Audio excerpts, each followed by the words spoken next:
සමන්තා චක්කවාලේසු අත්‍රා ගච්ඡන්තු දේවතා සද්ධම්මං මුනි රාජස්ස සුනන්තු සග්ග මොක්ඛදං ධම්ම ශ්‍රවණ කාලෝ අයං බදන්තා ධම්ම ශ්‍රවණ කාලෝ අයං බදන්තා ධම්ම ශ්‍රවණ කාලෝ අයං බදන්තා. නමෝ තස්ස භගවතු අරහතෝ සම්මා සම්බුද්දස්ස.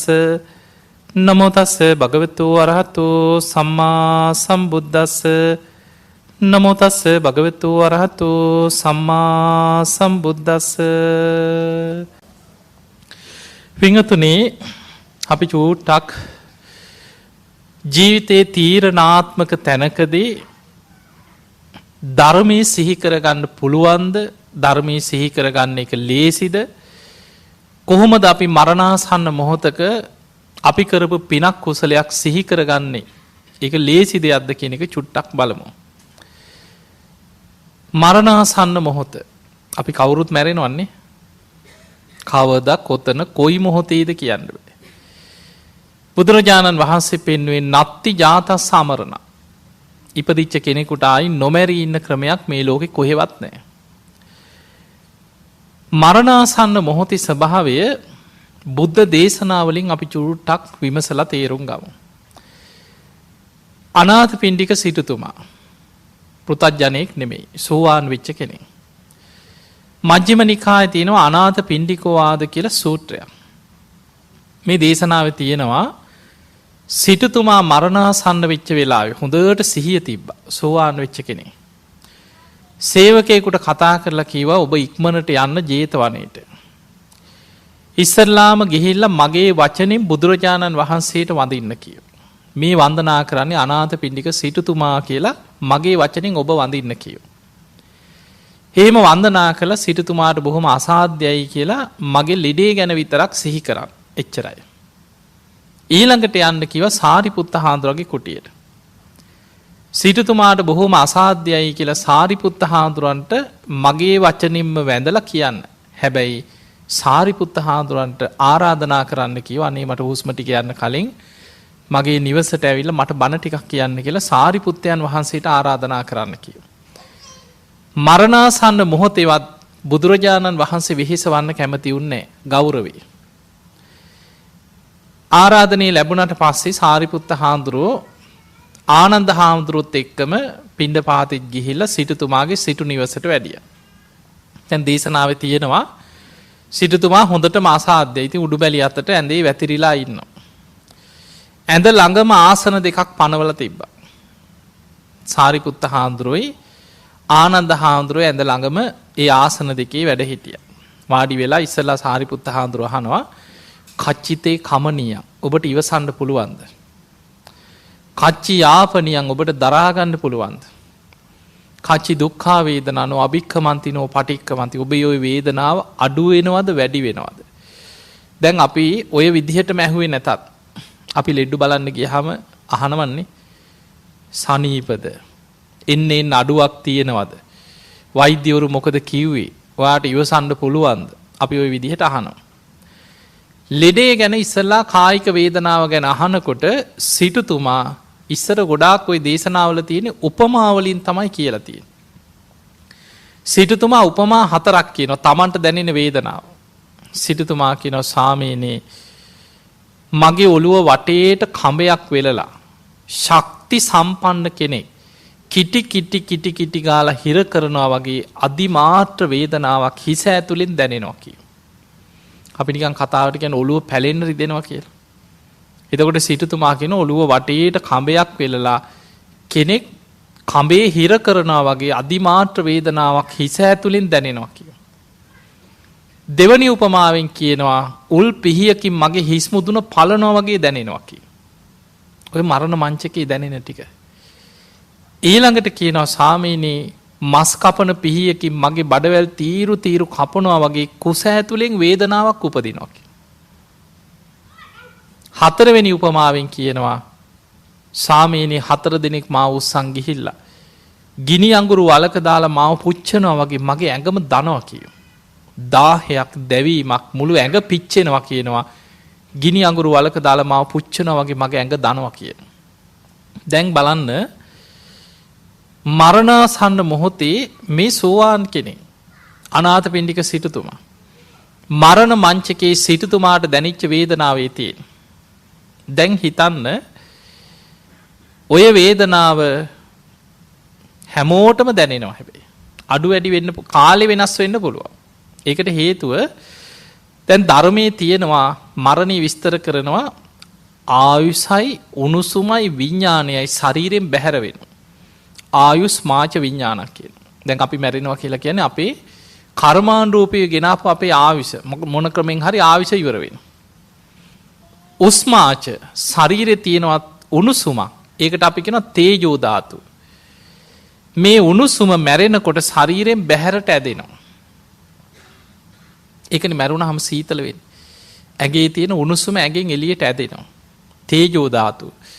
ඔබ ගොඩක් ධර්මයේ ওই සතර මහා ධාතු ගැන හිම ඉගෙන ගන්නකොට තියෙනවා අපේ ශරීරයේ උණුසුම කොටස් 4කට බෙදලා පෙන්නනවා. සන්තප්පන තේජෝ ධාතුව, ජීරණ තේජෝ ධාතුව, පාචක තේජෝ ධාතුව, පරිධාන තේජෝ ධාතුව කියලා විස්තර කරන ඇඟේ තියෙන උණුසුම.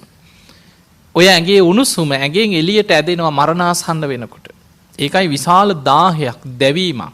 සිටුතුමා කියනවා හරියට මාව ගිනි අඟුරු වලක දාලා පුච්චනවා වගේ මගේ ඇඟ දනවා කියනවා. ඊළඟට විඥානයේ කර්මානුරූපී උපතකට පිට වෙලා යනවා. ආවිස ඉවර වෙලා උණුසුම බැහැර වෙලා විඥානෙ පිට වුණාට පස්සේ බුදුරජාණන් වහන්සේ පෙන්වන ඊට පස්සේ මේ ශරීරය හරියට වැඩකට ගන්න බැරි දර කඩක් වගේ. එහෙම දිරලා පස් වෙලා යන. ඕක තමයි මරණය කියලා ධර්මයේ විස්තර වෙන්නේ. එතකොට පින්වතුනි කායික වේදනාව මරණ වේදනාව දැන් ඔය වගේ වේදනාවක් එනකොට දැන් ඔබ හිතන්න සමහර අය ඔය වේදනාව තප්පරයක් දෙකක් හරි විඳිනවා මතක තියාගන්න. බෝම්බයකට ගියත් තප්පරයක් දෙකක් හරි මේ වේදනාව දැනෙනවා. කෙනෙකුට විනාඩි ගානක් දැනෙන්න පුළුවන්. කෙනෙකුට පැයක් දෙකක් දැනෙන්න පුළුවන්. දවස් ගණන් පණ අදින අය දැකලා නැද්ද? සමහරු ඉන්නවා දින ගණන් පණ අදිනවා මරණ වේදනාවේ. එතකොට ඔන්න ඔතනට අපිට ගලප ගන්න පුළුවන් ගාම්භීර ධර්මයක් බුදුරජාණන් වහන්සේ පෙන්නලා තියෙනවා. ඒ තමයි සතර සතිපට්ඨානෙ තියෙනවා වේදනානුපස්සනාව කියලා සතිපට්ඨාන කොටසක්. කෙනෙක් හොඳට භාවනාව පුරුදු කරලා සතර සතිපට්ඨානේ වඩලා අපිට මේ වේදනාව උපදින්නේ අපිට බඩේ අමාරුවක් වෙන්න පුළුවන් ඔළුවේ කැක්කුමක් වෙන්න පුළුවන් තුවාලකින් වෙන්න පුළුවන් මේ මොන ක්‍රමෙන් වේදනාව ආවත් වේදනාව උපදින්නේ කොහොමද? කයයි පහසයි විඥානයයි නිසා ස්පර්ශයෙන්මයි විඳීම ඇති වෙන්නේ. එතකොට මේ වේදනාවේ හිත පිහිටෝලා ඒ තුල හිත වඩන ක්‍රමයක් ධර්මයේ උගන්වනවා. ලේසි නෑ හැබැයි පුරුදු කරගත්තේ නැත්නම් අල්ලන්න පුළුවන් එකක් නෙමෙයි. කාලයක් භාවනා වඩලා වේදනානුපස්සනාව වඩලා හිත පුරුදු කරගත්ත කෙනාට ලේසියි. ඕනම වේදනාවක් තුල හිත පිහිටවන්න පුළුවන්. දැන් අපි හිතමු නිකන් මිනිස්සු මැරෙන ක්‍රම නිකන් අපි බලමු. ඔය මරණ කොයි විදිහට මැරුණත් මරණ වේදනාවක් දැනෙනවා. අපි නිකන් ඇත්ත කතාව හිතමු මෙහෙම. අපි හිතාගෙන ඉන්න අපිත් ඔබ මම අපි කවුරුත් හිතාගෙන ඉන්න පුළුවන් මේ කාටවත් කරදරයක් නැතුව ධර්මයේ සිහි කරගෙන ඒක පාට නිකන් පණ යන්න තියනවා නම් කොච්චර දෙයක්ද එහෙම හිතෙනවනේ. එහෙම හිතනවා. හැබැයි අපි එක්ක ජීවත් වෙච්ච මිනිස්සු මැරෙන හැටි නිකන් හිතන්න. ගුටි කාලා මැරෙනවා. වෙන්නේ නැද්ද? ප්‍රාර්ථනා කරා ධනෙ මට ගුටි කන්නම ලැබේවා කියලා. නෑ කර්මෙන් කැරකිලා ඉන්නේ. අපි දන්නේ නෑ කොහේ හරි අහක යන කුණු ගොඩක් කැරකිලා ඉන්නේ. අනුන්ට උදව් කරන්න ගිහිල්ලා සමහරවට අහක යන ප්‍රශ්නයකට පැටලිලා ගුටි කාලා මැරෙන්නේ මිනිස්සු. මතක තියාගන්න අසංඛේයකොත් කල්ප ලක්ෂයක් පාරමී පුරපු මුගලන් හාමුදුරන්ට 500ක් වට කරගෙන ගැහුවේ. අපි දන්නේ නෑ සසරේ කරපු කර්ම අපිට කොහොම කැරකෙයිද අපි දන්නේ. බලන්න කොච්චර මිනිස්සු දව පිහියෙන් යන්න කියයි උදැල්ලෙන් ගැහුවා කියයි පොරොවෙන් කෙටුවා කියයි ගුටි කාලා කොච්චර මැරෙනවද? දැන් අපි හිතමු ගුටි කාලා මැරෙන්න වුණොත් අපි නිකන් හිතමු අනේ අපිට එසෙයි නොවේවා. දන්නේ නෑනේ කර්මේ. ගුටි කාලා මැරෙන්න වුණොත් ධර්මයේ කොච්චර මේ බණ අහලා පින්කම් කරලා තිබුණත් ඒ මොහොතට ධර්මයේ සිහි කරනවා කියන්නේ ලේසිද? අමාරුයි. හිත විසිරෙනවා. හිත කලබලයි, ද්වේෂය ඇති වෙනවා, තරහව ඇති වෙනවා. ලේසි නෑ. ඊළඟට මිනිස්සු ඇක්සිඩන්ට් වෙලා මැරෙනවා. දැකලා ඇතිනේ පාරවල් වල කොච්චරද? පාර අයිනෙන් ගියත් ඉස්සරහින් ඇවිල්ලා හප්පගෙන යන්නත් පුළුවන්, පස්සෙන් ඇවිල්ලා හප්පගෙන යන්නත් පුළුවන්. වාහන හැප්පෙනවා, පාරේ හැප්පෙනවා, පයින්න ගිහිලා හැප්පෙනවා. මිනිස්සු හැප්පිලා මැරෙනවා. ඔබ දැකලා ඇති මිනිස්සු පාරවල් වල හැප්පිලා මැරෙන හැටි, මරණාසන්න තුවාල ලේ දාගෙන දඟලන හැටි. කොහෙවත් දැකලා තියෙනවද හැප්පිච්ච ගමන් වාඩි වෙලා භාවනා කරන අය එහෙම? ඈ? ලේසි නෑ. හැප්පිලා මැරෙන්න වුණොත් ආයි ධර්මයේ සිහි කර ගන්නවා කියන්නේ ඒ වෙලාවට ලේසි නෑ. සමහරු ස්පිරිතාලට ගෙනියනකොට මැරෙනවා. ඔපරේෂන් එකේදී මැරෙනවා. ධර්මයේ දැනගෙන හිටියත් මරණ මංචකේ ලේසි නෑ. එවැනි වෙලාවක එකපාරට ධර්මයේ හිත පිහිටෝන එක. ඊළඟට හිතන්න ගින්නෙන් පිච්චිලා මැරෙන්න වුණොත් ලේසි නෑනේ. කවදා හරි ඔබේ ඇඟිල්ලක් හරි පිච්චිලා තියෙනවා නම් දන්නවා වේදනාව. උණු වතුර ටිකක් හරි හැලුණා නම් ඇඟිල්ලක් හරි පිච්චුණා නම් දන්නවා ගින්නෙන් පිච්චෙන වේදනාව කොහොමද කියලා. මුළු ඇඟම ගිනි ගන්නකොට ධර්මයේ සිහි කරනවා කියන්නේ ලේසිද? ගිනි තියාගත්ත මිනිහත් කෑග ගහ දුවනවා මිසක් භාවනා කරනවද? හැබැයි මේ බුද්ධ ශාසනයේ මහා ආශ්චර්යමත් සිදුවීමක් තියෙනවා. හොඳට හිත වඩපු භික්ෂුණීන්ලා නෙමෙයි අන්තපුරේ හිටපු බිසෝවරු ටිකක්. උදේනි රජුරුවන්ගේ මාලිගාවේ බිසෝවරු සාමාවතී ඇතුළු 500ක් මාගන්දියා ගිනි තිබ්බ ගොඩනැගිල්ලට. ඒ 500ම ගොඩනැගිල් ගිනි ගන්න ගොඩනැගිල්ල ඇතුලේ වේදනානුපස්සනාව වැඩුවා. ධර්මයේ සිහි කරා. 500ම ගොඩනැගිල්ලත් එක්ක පිච්චිලා කරවෙලා මැරිලා ගියා. බුදුරජාණන් වහන්සේ දේශනා කරා මහණෙනි සාමාවතී ඇතුළු 500ම අනාගාමි වෙලා සුද්ධාවාස බඹලුව උපන්නා කියලා. ලේසිද කියලා හිතන්න. අන්න ධර්මයේ වඩපු කෙනාට කොච්චර වේදනාවක් තුල වුණත් හිත පිහිටවන්න පුළුවන්. ඒකට කාලයක් පුරුදු කරලා තියෙනවා. සාමාවතී ඇතුළු 500කට පුළුවන් වුණා මරණ වේදනාවේ හිත පිහිටවලා අනිත්‍ය සිහි කරලා ධර්මය අවබෝධ කරගන්න. මේ බුද්ධ ශාසනයේ එවැනි සිදුවීම් කීපයක්ම තියෙනවා. එක ස්වාමීන් වහන්සේ නමක් ගැන තියෙනවා. උන්වහන්සේ මාර්ගඵල ලැබලා හිටියේ නෑ. බොහොම සද්ධාවෙන් පැවිදි වුණා තරුණ වයසේ. කමටහන් අරගෙන කැලේකට ගියා තනියෙන් භාවනා කරන්න. උන්වහන්සේ භාවනා කරනකොට පුරුද්දක් තියෙනවා හැමදාම හොඳට නාන්න තැනක් තියෙනවා. පීනලා නාන්න පුළුවන් වතුර තියෙන පොකුණක් වගේ කැලේ. එතනට ඇවිල්ලා හොඳට නාලා පැම් පහසු වෙලා ගමට පිණ්ඩ පාත යන්නේ. එදා සිවුර ගලවලා තියලා වෙනද කැලේ ඉතින් කවුරුත් නැහැ සිවුරු ගලවලා තියලා වතුරට බැහැලා නානවා. නානකොට රජ්ජුරුවන්ගේ ආභරණ වගේක් හොරකම් කරගත්ත හොරු ටිකක් කැලේ පැනලා දුවනවා. රාජබටයෝ පස්සෙන් පන්නනවා. දුවගෙන යනකොට බේරෙන්න අතක් නැහැ. කැලේ මැද්දේ දුවනකොට දැක්කා භාජනයක් තියෙනවා රෙදි වගේක් තියෙනවා.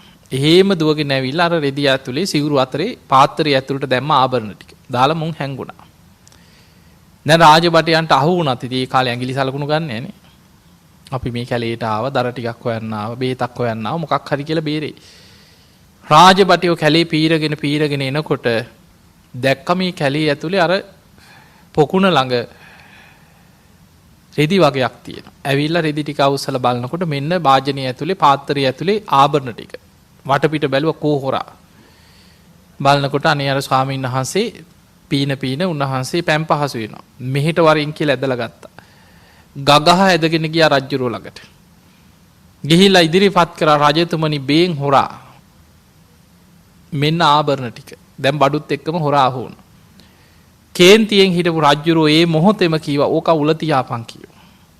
ආයි මොකුත් නැහැ. ඒ වෙලාවෙම කස පහර දිදී රතු මල් මාලාවක් දාලා නගරෙ මැද්දෙන් වදකිව ඇදගෙන යනවා. නැගෙනහිර දොරටුව ළඟ උල තියලා මරන්නේ. මිනිස්සුන්ට අඬ බෙර ගහලා ප්‍රසිද්ධියේ ගගහ එක්කයි යනවා.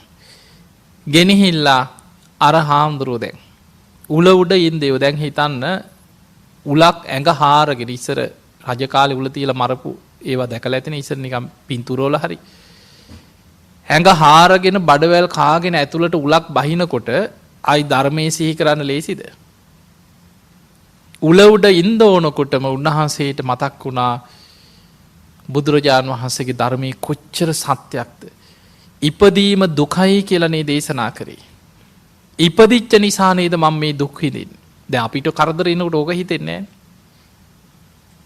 සාමාන්‍ය ධර්මයේ අල්ලප නැති කෙනාට එකපාරට අපිට හිතෙන්නේ මෙච්චර පින්කම් කරපු අපිට ඇයි මෙහෙම වෙන්නේ?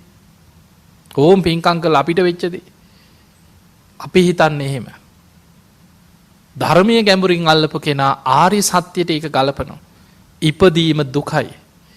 ඉපදුනා නම් ඒකාන්තෙන් ජරා මරණ ශෝක පරිදේව දුක්ඛ දෝමනස් උපාස ඒක තමයි ජීවිතේ. ඉපදිච්ච නිසා නේද මම මේ දුක් විඳින්නේ. සංසාරේ කොච්චරනම් මේ වගේ නොකල වැරදි වලට දඬුවම් විඳලා ඇද්ද? මේ සසර ගමන දුකයි කියලා තේරුණා.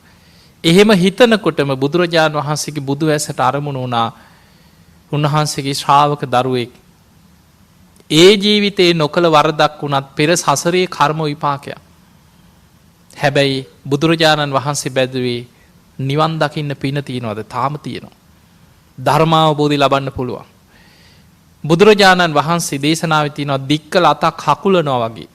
හකුලපු අතක් දිගහැරියා වගේ කියන එක 이르දිය බුදුහාඳුරන්.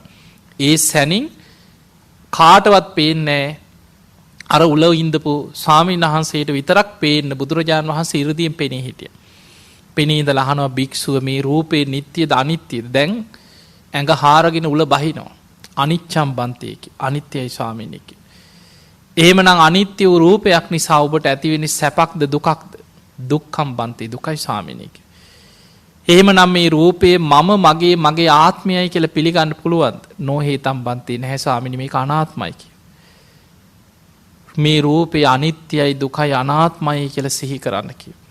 ඊළඟට අහනවා වේදනාව නිට්ටයද අනිත්‍යද? ওই විදිහට රූප වේදනා සංඥා සංඛාර විඥාන පංච උපාදානස්කන්ධය ගැනම අනිත්‍ය වශයෙන් බලන්න කියලා බුදුහාඳුරන ඔපෙනී ගියා. එච්චරයි. අර උල උඩම අනිත්‍ය සිහි කරා උල උඩම රහත් වුණා. එහෙම පිරිනිවන් පෑවා එතන. මේ බුද්ධ ශාසනයේ රහත් වෙලා පිරිනිවන් පාපු රහතන් වහන්සේ නමකගේ ජීවිතයක් ඔය.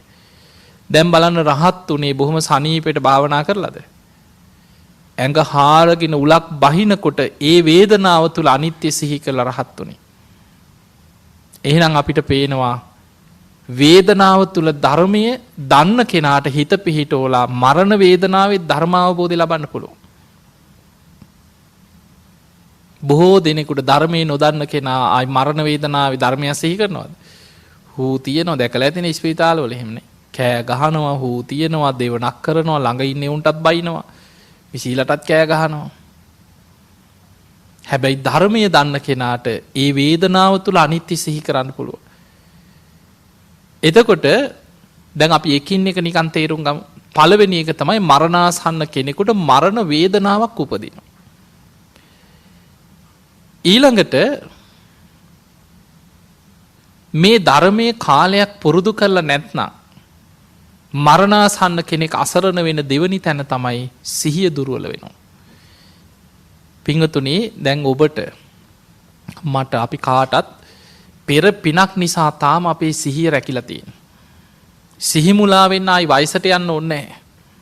තරුණ කාලේ පිස්සු හැදිච්ච අය නැද්ද? මැදි වයසේ සිහි මුලා වෙන අය ඉන්නවා. ඔළුව අවුල් වෙන අය. අපේ මනසට තියෙන රැකවරණේ තමයි සතිය සිහිය. මේ සිහියෙන් තමයි අපි යමක් සිහි කර සතිය කියන්නේ ඒකයි. දැන් අපි ගමු මෙහෙම ඔබට තේරෙන්නේ. දවසක් බුදුරජාන් වහන්සේ උන්නාබ කියලා බමුණෙකුට කියන උන්නාබ එකිනෙකට වෙන වෙනම ගෝචර විෂයන් ඇති පංච ඉන්ද්‍රයන්ට තියෙන පිළිසරණයි කිය මනස. ඒ කියන්නේ එකිනෙකට වෙන වෙනම ගෝචර විෂයන් ඇති පංච ඉන්ද්‍රියන් මොනවද? ඇහැට ගෝචර වෙන්නේ රූප. කනට ගෝචර වෙන්නේ ශබ්ද. නාසයට ගෝචර වෙනවා ගඳ සුවඳ. දිවට ගෝචර වෙනවා රස. කයට පහස. දැන් වෙන වෙනම පහක් නේ තියෙන්නේ. ඇහෙන් රූප විතරයි. ඇහැට ශබ්ද ඇහෙන්නේ නැහැ. නාසයට දැනෙන්නේ ගඳ සුවඳ විතරයි. රස දැනෙන්නේ නැහැ. දිවට දැනෙන්නේ රස. එතකොට මේ පහට වෙන වෙනම ගෝචර විෂයන් පහක් තියෙනවා. ඒ පහටම පිළිසරණයි කියව මනස. ඒ කියන්නේ ඇහෙන් දකින දේවල් මනස පිළිසරණ කරගන්න. කනෙන් අහපු දේ මනස පිළිසරණ කරගන්න. නාසයට දැනිච්ච දේ මනස පිළිසරණ. ඒ නිසා තමයි දැකපු දෙයක් ආය අවුරුදු ගානකට පස්සේ හරි මම මේක දැක්කනේ අසවල් දවසේ කියලා සිහි කරගන්න පුළුවන් ඇයි? ඒ පංච ඉන්ද්‍රියයන්ගෙන්ම ගන්න අරමුණු මනස අනුභව කරනවා කියන මනස පිළිසරණ කරනවා. එතකොට ඊළඟට බුදුරජාණන් වහන්සේ පෙන්වන උන්නාබ ඔය පංච ඉන්ද්‍රියයන්ගෙන්ම ගන්න අරමුණු අනුභව කරන මනසට තියෙන එකම රැකවරණේ සිහිය කියව. සතිය. අපේ සිහිය තිබ්බොත් තමයි අපිට සිහි කර කර යමක් මතකයට ගන්න පුළුවන්.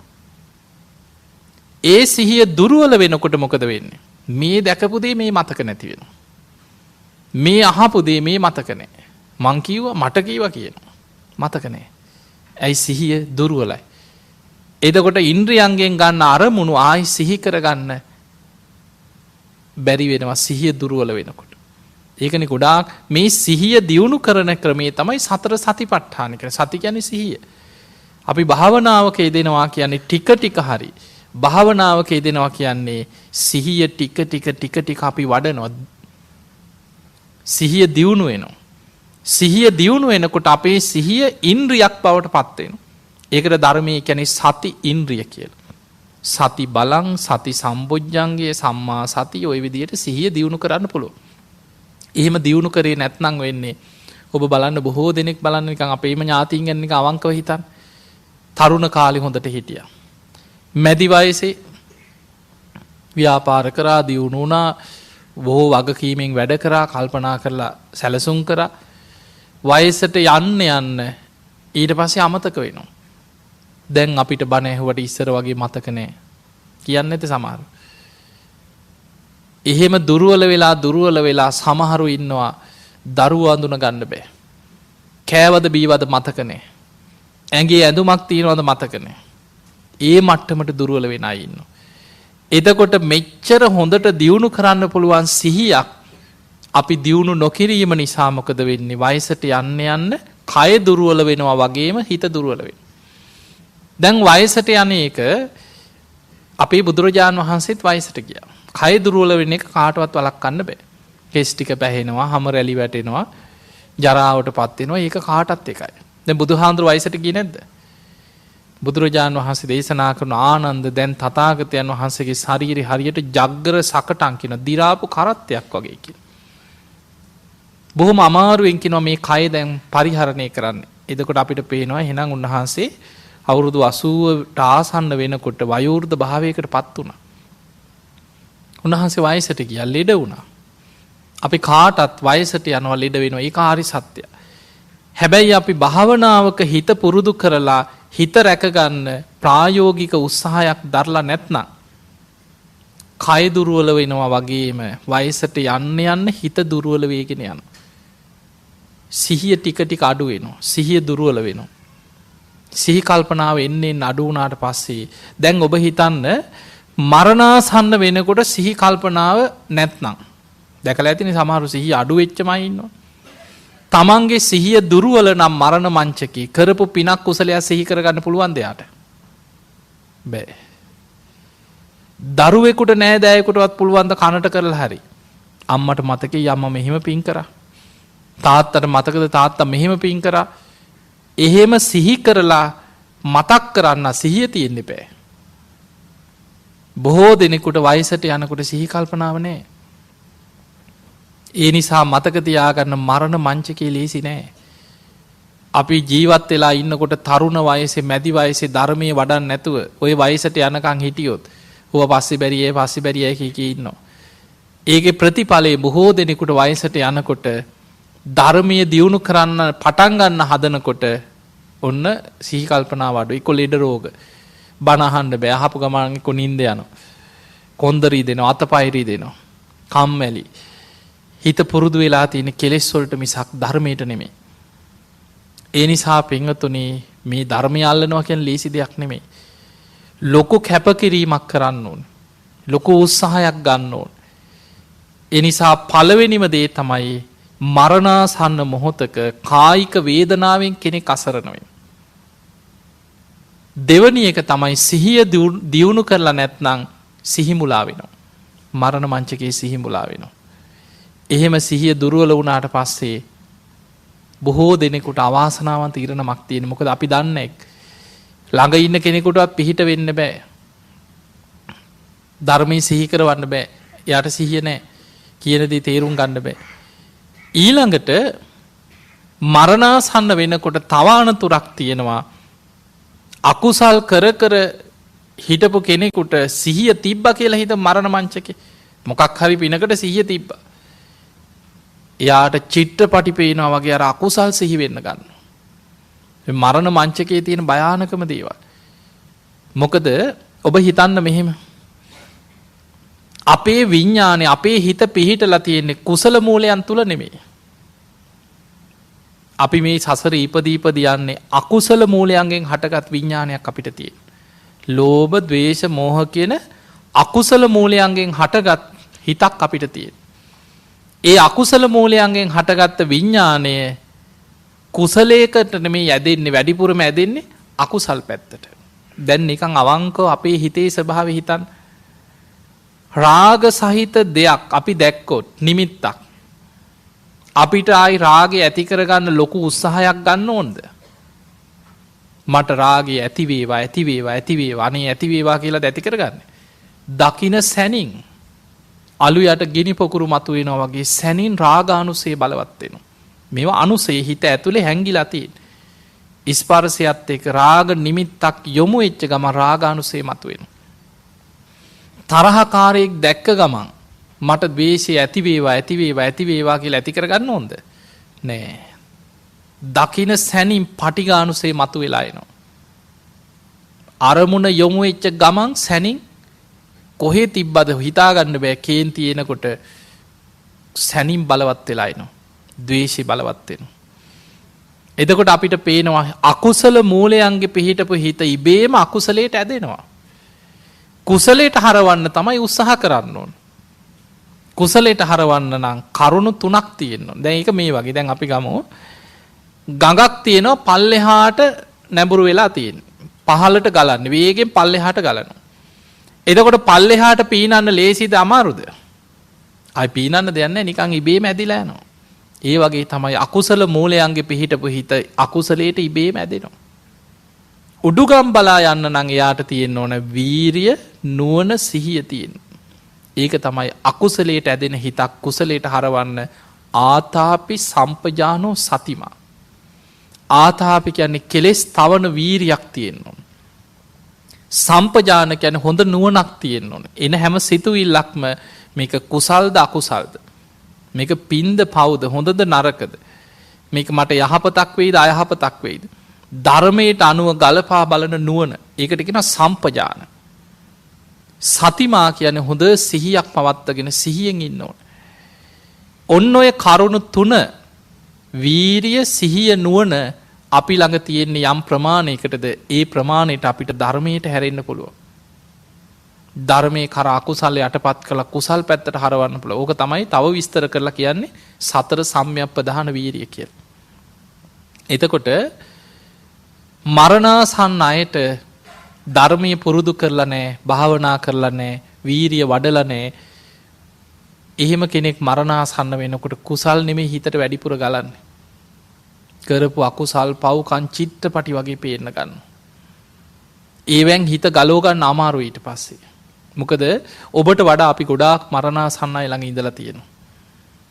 ගොඩක් පණ යන්න ආසන්න අයට පිළිත් කියන්න, හිත හදන්න, ධර්මයේ කියන්න ගොඩක් අපි උත්සාහ කරලා තියෙනවා. අපි දන්නවා මරණාසන්න මොහොතේ ලේසි නෑ.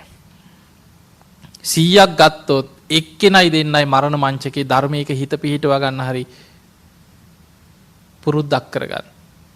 වැඩි පිරිසක් අකුසලයට මැදිලා යනවා.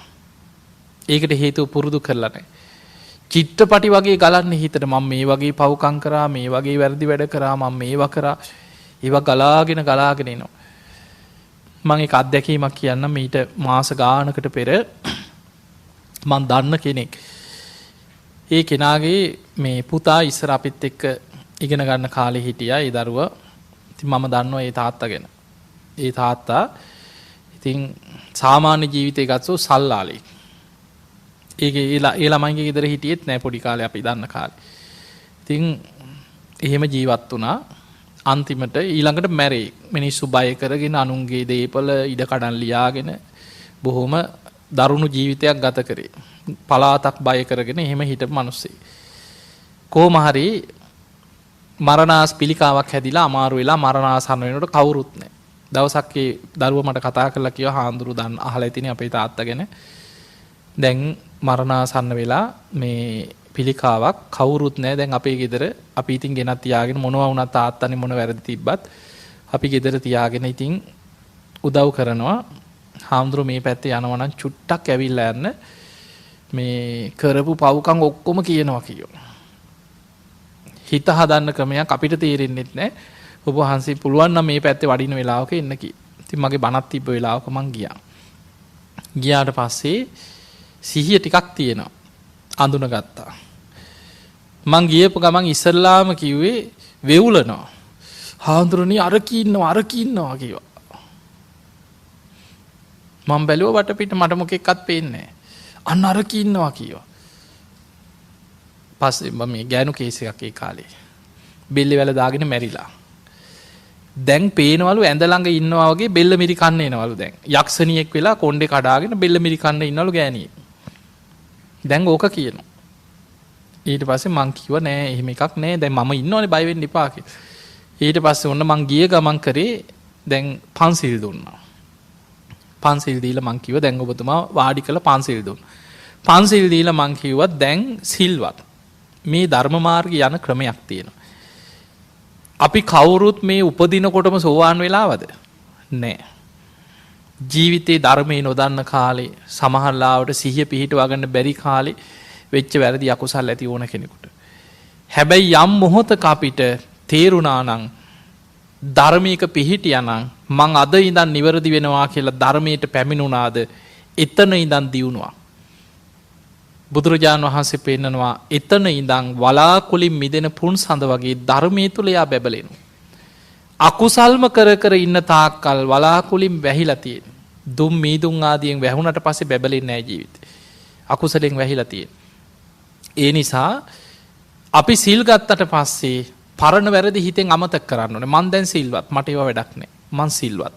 අද ඉඳන් මම මේ සීලය ඉහළට දියුණු කර ගන්නවා කියලා අන්න යා තමයි දියුණුව කරා යන්නේ.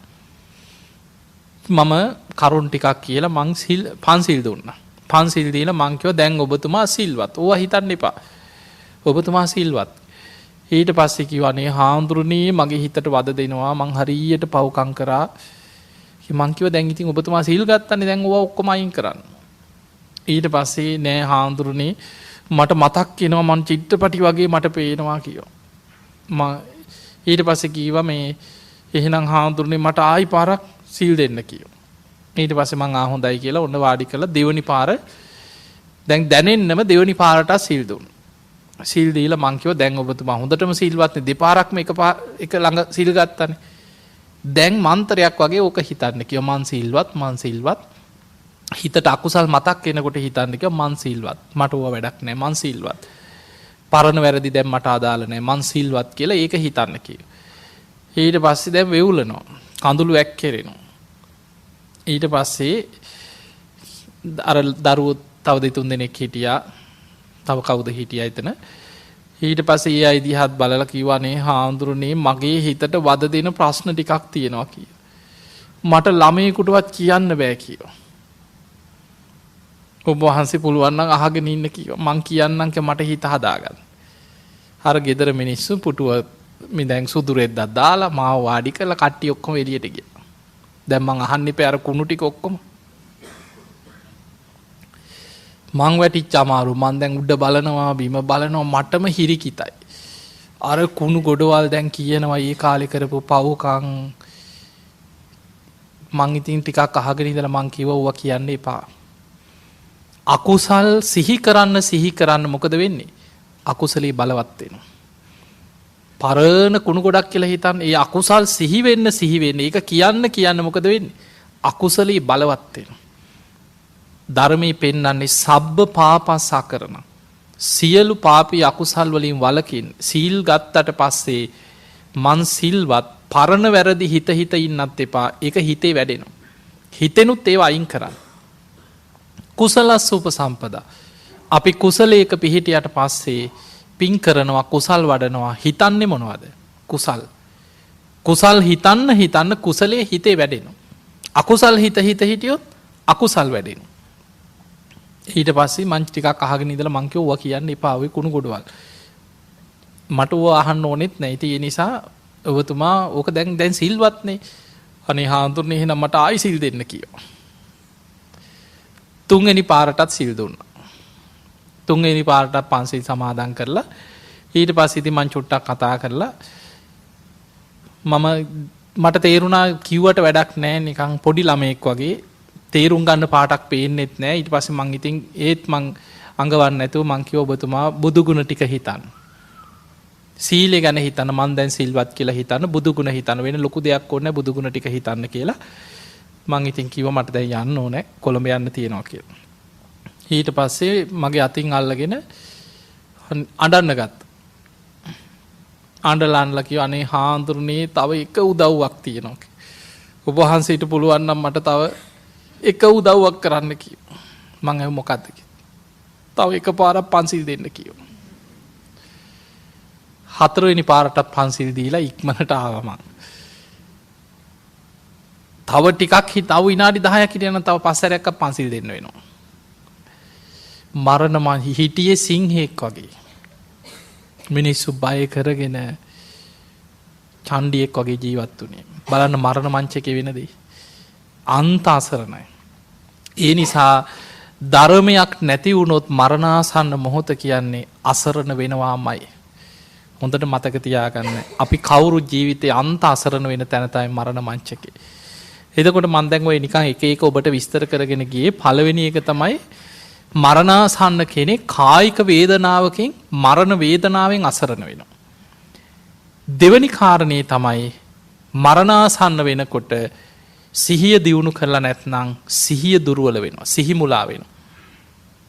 තුන්වෙනි එක කරපු අකුසල් චිත්‍රපටි වගේ ධර්මයේ වඩලා අකුසල් ප්‍රහාණය කරන්න හිත පුරුදු කරලා නැත්නම් අකුසල්ම හිතට ගලනවා මරණ මංචකේ. හතරවෙනි එක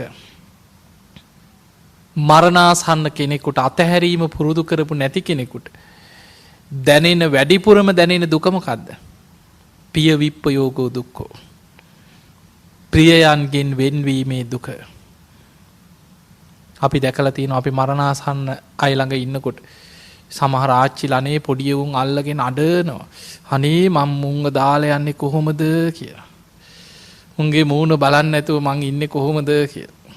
එතකොට අනිත් දරුවෝ ওই පොඩි එකා වඩාගෙන එළියට යන්න ඵලයන් කියනවා. මැරිලා ආච්චි පස්සෙන් ඒ කියන බයට. එතකොට ඒ වගේ අතහැරීම පුරුදු කරලා නැත්නම් ජීවිතය අන්ත අසරණයි. දැන් අපි මං ඔබට දැනෙන්න කියන මෙහෙම අපි කාටත් මරණ අත්දැකීම් තියෙනවන්නේ. මේ ඉන්න අපේ කාගෙත් පවුල්වල අපිට ඕන තරම් මරණ අත්දැකීම් ඇති.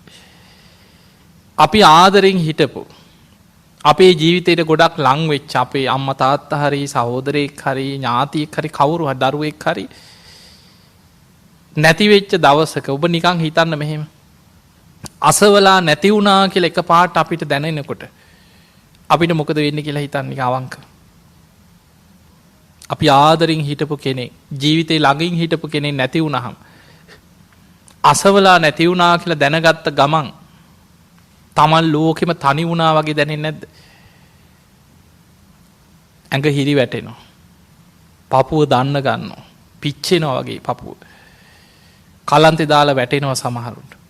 අඬනවා. සමහරුන්ට අඬා ගන්න බෑ වේදනාව. එහෙම පපුව අල්ලගෙන ඉඳ ගන්නවා. සිහි නැතුව වැටෙනවා. මලකෙවල් වල අඬන ඇනිල්ල දැකලා තින්නේ. දැන් හිතන්න ඔබ ජීවතුන් අතර ඉන්නවා. ඔබේ දරුවෝ නෑයෝ අනිත් ඔක්කොම ඉන්නවා. ඔබ හම්බ කරපු දේවල් ඔබේ යාන වාහන සියල්ල ඔබට තියෙනවා. හැබැයි ඔබ ප්‍රිය කරපු එක්කෙනෙක් ඔබට අහිමි වෙලා ඔබට එච්චර දුකක් දැනෙනවා. එක්කෙනෙක් නැති වෙලා. මරණ මංචකයේ ඉන්න කෙනා දරුවෝ 10ක් නම් 10ම අතහරින්න ඕනේ. ඔබට අතහරින්න උනේ එක්කෙනයි. මරණ මංචකයේ ඉන්න කෙනාට නෑදෑයෝ යාළු හිතමිත්‍රයෝ 100ක් නම් 100ම අතහරින්න ඕනේ. ඔබට අතහරින්න උනේ එක්කෙනයි. ගෙවල් දොරවල් හම්බ කරපු දේවල් ඉඩකඩම් ගොඩනගපු ලෝකෙම අතහරින්න ඕනේ. යන්නේ කොහිද කියලා දන්නෙත් නැහැ. එතකොට කෙනෙක් මැරුණා කියලා කෑ ගහන අඬන වැළපෙන කෙනාට වඩා 100,000 ගුණයක වේදනාවක් දැනෙන්නේ කාටද? මරණ මංචකයේ ඉන්න කෙනාට. මරණාසන්න මොහොත කියන්නේ බඩපපුව දනවා. අතහැර ගන්න බැරුව, දාලා යන්න බැරුව, යන්නේ කොහෙද දන්නේ. තමන් ගොඩනගපු මුළු ලෝකෙම අතහරින්න වෙනකොට මරණ මංචකයේ ඇතිවන හැඟීම පිය විප්පයෝගෝ දුක්ඛෝ කාර්ය සත්‍යයක්. දැන් හිතන්න එහෙම අසරණ වෙච්ච කෙනෙක් ළඟ තව දරුවෝ නෑයෝ හූතිය තිය කෑ ගහන්න ගත්තොත් ඈ දාලා යන්නේ පෝ කී තව අඬන්න ගත්තොත් තවත් අසරණ කිරීමක් නෙමෙයිද? අසරණ කිරීම. අපි කල්යාණ මිත්‍රයෙක් නම් අපි මොකද කරන්න ඕනේ? කනට කරලා හරි බුදුගුණ ටිකක් කියන්න. අම්මට මතකයි අම්මා මෙහෙම පිනක් කරා කියලා කරපු පිනක් සිහි කරලා දෙන්න. අන්න සුගතිය යවන්න තියෙන ක්‍රමේ. මතක තියාගන්න ජීවිතයේ තීරණාත්මක තැන මරණ මංචකේ. එතනදී අපිට බුදුගුණයක හිත පිහිටවන්න පුළුවන් නම් මේ බුදුගුණ කියන්නේ අපි මේ ඔය කොච්චර කිව්වත් ඇත්තටම අපිට තේරෙන්නේ නැහැ. ඇයි? බුදුගුණ අචින්තියයි. අපේ නුවණට අල්ලන්න හිතන්නවත් බෑ. අචින්තියේසු පසන්නානම් විපාකෝ හෝති අචින්තියෝ කියන. ඒ අචින්තිය බුදුගුණයක හිත පැහැදුනොත් ලැබෙන විපාකේ අචින්තියයි කියන. බුදුහාඳුරු පෙන්වුවා මහණෙනි මයි සද්ධා මත්තම් පේම මත්තම් මාත්‍රයක්. මේ ලොකු සද්ධාාවක් ගැන නෙමෙයි කියන්නේ. සද්ධා මත්තම් පේම මත්තම් සබ්බේතේ සග්ග පරායිනු. මරණ මංචකයේ බුදුහාඳුර ගැන හිතේ සද්ධා මාත්‍රයක් ප්‍රේම මාත්‍රයක් ඇති වුණොත් සබ්බේතේ සග්ග පරායිනු. ඒ සියලු දෙනා සුගති පරායන වෙනවා කියලා. එක දේශනාවක් මට හම්බුණා. ඒකේ තියෙන කාශ්‍යප බුද්ධ ශාසනයේ හොරු 500ක් ගැන. ඒ හොරු මරණ මංචකේ කැලේ දුවගෙන යනවා රාජබටය පන්නනවා. අන්තිමට රහතන් වහන්සේ නමක් ළඟ කෑ ගහගෙන ගිහලා අනේ අපි බේර ගන්න කියලා වැඳ වැටෙනවා. උන්වහන්සේ මොකද කරන්නේ? අර 500 දෙනාටම පන්සිල් දීලා බුදුගුණ සිහි කරවන. රාජබටය වට කරලා ඊතල වලින් විදලා මරනවා. ඒ 500ම නින්දෙන් පිබිදියා වගේ දෙව්ලොව උපදිනවා. මරණ මංචකේ බුදුගුණ සිහි කරපු පිනෙන් කරපු දහසක් අකුසල් යටපත් වුණා කියලා ඒකේ තියෙනවා. ඒ නිසා මතක තියාගන්න අපිට අකුසල් යටපත් කරගෙන කුසලයක් බලවත් කරනවා නම් ආසන්න කර්මයක් හැටියට බලවත්ම කුසලේ තමයි බුදුගුණ මනසිකාරය. මේ කාම ලෝකයේ අධිපතියා වසවර්ති මාර බලවේගී පවා යටපත් උනේ බුදුගුණයට. ඒ නිසා මරණ මංචකේ බුදුගුණ සිහි කරගන්න පුළුවන් නම් සිහි කරවන්න පුළුවන් නම් ඒක තමයි කල්යාණ මිත්‍රයාගේ ස්වභාවය. කනට කරලා හරි බුදුගුණ ටික කියන්න කෙනෙක් මරණාසන්න වෙච්ච වෙලාවක කරපු පිනක කුසලයක හිත පිහිටවන්න. දැන් බලන්න මං අර කියපු කරුණු ටික ඔක්කොම මරණාසන්න වෙනකොට එන කායික වේදනාව, සිහිය දුර්වල වීමේ අවදානම, කරපු අකුසල් සිහිවීම, ඊළඟට පිය විප්පයෝග දුක ඔය ඔක්කොම එකට එකතු වෙලා එන්නේ මරණ මංචකයේ කියන්නේ. ඔය ඔක්කොම එකට එකතු වෙලා එනකොට ධර්මයේ හිත පිහිටවා ගන්නවා කියන්නේ ලේසිද? නිකන් අවංකව හිතන්නකො ලේසිද කියලා. අමාරුයි. හැබැයි පින්වතුනි ඒ අමාරු දේ ජයගත් අය හිටියා. මරණ මංචකේ ධර්මයේ සිහි කරගත් එක්කෙනෙක් දෙන්නෙක් නෙමෙයි. මේ බුද්ධ ශාසනයෙන් ප්‍රයෝජන ගත්ත කෝටි ප්‍රකෝටි ගාණක් හිටියා. ඒ නිසා අමාරු දේ ජය ගන්න නම් ඒක පුරුදු කරන්න ඕන. මැරෙන්න වැටෙනකම්ම හිටියොත් මම ඒක ඒ වෙලාවට කරගන්නම් කියලා හිටියොත් අන්න අමාරු වැටෙනවා. අපි ගොඩාක් නෑයන්ට වෙලා තියෙන එකනේ.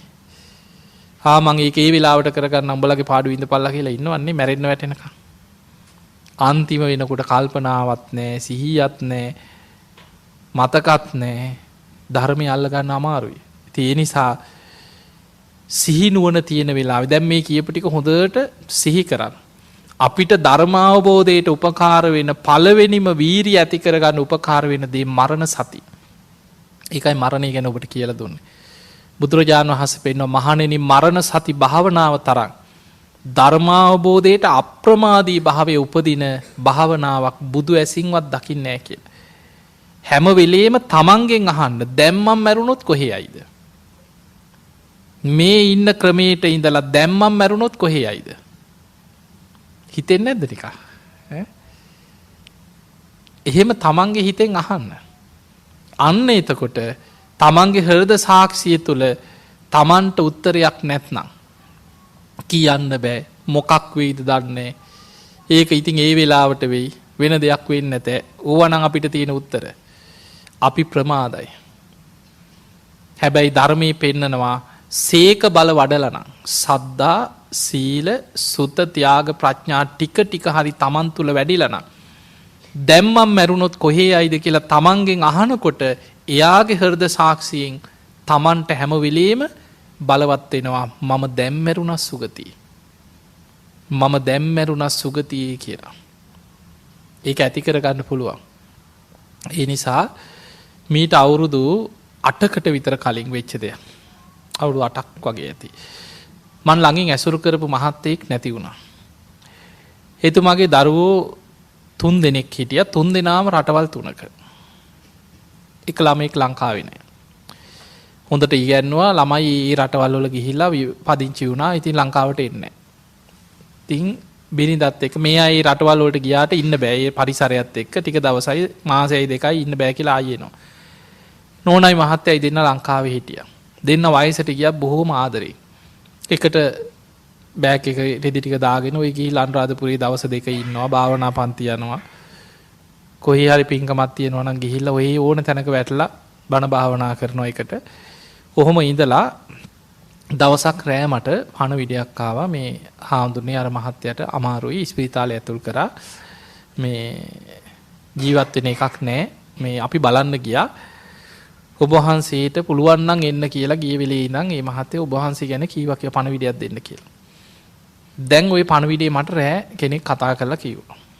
දැන් මං දන්න නිසා ඇසුරු කරපු නිසා මම හිතුවා දැන් හෙට මම බලන්න යනවා උදේ පාන්දර. හැබැයි දැන් දරුවෝ 3 දෙනයි දුක් ඉඳලා දරුවෝ හැදුවට දැන් එක දරුවෙක්වත් ළඟ නැහැ. එතකොට කෙනෙකුට හිතෙනවනේ අනේ මගේ දරුවෝ මන් ළඟ හිටියා නම් කියලා හිතනවද නැද්ද? සාමාන්‍ය කාමභෝගී ජීවිතයක් ගත කරන කෙනා හිතනවා. මං ඉතින් හිතුවා දැන් දරුවෝ ගැන මේ මිනිස්සයා හිත දුක් වෙනවා ඇති. බිරිඳ එක්කත් බොහොම ආදරෙන් වයසට ගිහිල්ලත් හොඳට ගැටුමක් නැතුව ආදරෙන් හිටියා. බිරිඳ වාත හැර ගන්න බැරුව දැන් එතනත් හිත පිහිටලා ඇති. ඒ නිසා මං ඉතින් හිතාගත්ත මං කරුණ ටිකක් ගිහිල්ලා කියලා උදේ හිත පිහිටවනවා කියලා මං හිතාගෙන ගියා. ගිහිල්ලා ඉතින් මං ඒ හොස්පිටල් එකේ ඒ වෝඩ් එකේ හිටපු ડોක්ටර් තමයි ඉස්සෙල්ලාම හම්බුනේ. ඊට පස්සේ කිව්වා හාමුදුරනේ මේ අක්මාව දී වෙවි යනවා බීපු කෙනෙක් නෙමෙයි නමුත් ඒ ලෙඩේ හැටි ජීවත් කරවන්න අමාරුයි තියෙන තත්ත්වෙත් එක්ක කොයි වෙලේද කියන්න බෑ මේ බොහොම අමාරුයි කියලා. ඊට පස්සේ මම ලෙඩා ළඟට යනකොට හොඳට සිහිය මාව දැක්ක ගම වැඳගත්තා. අපි නොසිතන අය ධර්මයේ අල්ලනවා කියන්නේ ඒකයි. මට බණ කියන්න හම්බුන්නේ නැහැ. මං ගිය ගමන් වැඳගෙන කිව්වා හාමුදුරනේ මට යන්න තැනක් තියෙනවා කිව්වා. මං හොඳට පින් කරගත්ත කෙනෙක් කිව්වා. මම යුතුයකම් ඉෂ්ට කරා මං සියල්ල දැන් හිතෙන් අතහැරලා ඉන්නේ කිව්වා. දරුවෝ ගැන හිතන්නෙත් නැහැ කිව්වා. බිරිඳටත් යුතුයකම් ඉෂ්ට කරා දැන් ඒ අය ඔක්කොම මං හිතෙන් අතහැරලා ඉන්නේ. මං සුගතිය තුසිත දිව්‍ය ලෝකේ හිත පිහිටවාගෙන ඉන්නේ කිව්වා. මමත් සාදු කාර දුන්නා. මං කිව්වා නේ සාදු සාදු කොච්චර දෙයක්ද මම ওই ටික කරන්න හිතාගෙන මේ ආවේ කිව්වා. ඊට පස්සේ ඉතින් මම ධර්ම කරුණ ටිකකුත් කිව්වා. කීවට පස්සේ මට වැඳගෙන කිව්වා හාමුදුරනේ ඔබ වහන්සේට එන්න කිව්වේ එක දෙයක් මට කරන්න කිව්වා. ඒ තමයි මම ධර්මයේ සිහි කරගෙන අනිත්‍ය සිහි කරගෙන සුගතියේ හිත පිහිටවාගෙන ධර්මයේ මෙනෙහි කරනකොට මගේ හිත සුගතියේ පිහිටනවා කිව්වා. හැබැයි හාමුදුරනේ මට එක බාධාවක් තියෙනවා කිව්වා. මේ ගෑණි මාව අතකක හඬනවා කිව්වා ළඟට ඇවිල්ලා. එතකොට මගේ හිත විසිරෙනවා කිව්වා. හර රට ඉන්නේ උන්ට මං එන්න එපා කියද්දි උන්ට පණවිඩ දීලා උන් මගේ එනවා කිව්වා. ඒ ළමයින්ට ධර්මයක් නෑ හාමුදුරුවනේ කිව්වා. ආපු ගමන් තාත්තේ කියාගෙන ඌත් කියාගෙන මගේ ඇඟට පැන්නොත් මට ධර්මයේ සිහි කරගන්න බැරි වෙයි කිව්වා. ඔබ වහන්සේ මට කරන එකම උදව්ව තමයි කිව්වා මට ධර්මයේ සිහි කරගෙන නිදහසින් මැරෙන්න ඉඩ දෙන්න කිව්වා. මේ නෑදෑයෝ ඔක්කොම එළියෙන් තියන්න කිව්වා කාමරේ එළියට දාන්න කිව්වා. දැන් මට පුළුවන් දෝක. ගෙදරයි පන්නන්න පුළුවන්ද? හැබැයි මේ බිරිඳයි තව අක්කා කෙනෙකු යහගෙන හිටියා. ඊට පස්සේ මං අඬ ගහලා කිව්වා අපි ගොඩාක් මරණාසන්න අය ළඟ ඉඳලා තියෙනවා. මෙහෙම මරණ මංචකේ ධර්මයේ සිහි කරගෙන දරුවන්වත් හිතෙන් අතහැරලා සියල්ල අතහැරලා සුගතියක යන්න හිත හදාගෙන ධර්මයේ වඩන කෙනෙක් ජීවිතේ මේ හම්බුනාමයි. ගිහියෙක්. ඒ නිසා අඬලා හූ තියලා ඒකට බාධා කරලා ජීවිතේ පසුතැවෙන්න එපා. බේත් ටික දෙන්න කෑම එක කවන්න කතා කරොත් උත්තර දෙන්න.